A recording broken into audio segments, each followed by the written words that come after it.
কিন্তু উনি রাজনীতিতে দীর্ঘদিন ধরে দেশের ক্রিকেট থেকে দূরে থাকা সাকিব আল হাসান দলের বাইরে রাখা হয়েছে তাকে রাজনৈতিক কারণে। বাংলাদেশ ক্রিকেটের স্বার্থে দেশের সেরা ক্রিকেটারকে আবার মাঠে ফিরিয়ে আনার জন্য সরাসরি অনুরোধ জানানো হলো।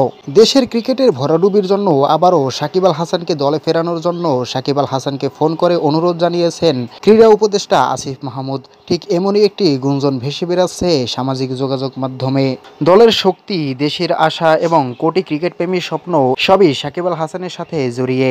তাই দেশের ক্রিকেটকে আরও শক্তিশালী করার জন্য এই ভিডিও কল একটি গুরুত্বপূর্ণ পদক্ষেপ। প্রতিটি ম্যাচে তার উপস্থিতি দলের জন্য বড় প্রেরণা। আর্থিক বা রাজনৈতিক বাধা ভুলে শুধু ক্রিকেটের জন্য ফেরানো হোক তার যোগদান। বাংলাদেশ ক্রিকেটের মঙ্গল ও দেশের জন্য ভিডিও কলের মাধ্যমে দলে ফেরার জন্য সরাসরি অনুরোধ জানানো হয়েছে সাকিব আল হাসানকে। ক্রিকেট প্রেমী দেশের কাছে সাকিব আল হাসানকে আবার মাঠে দেখার অপেক্ষা। এই ফোন কল সেই চেষ্টার একটি বড় পদক্ষেপ। যে সাকিব আল হাসান এবং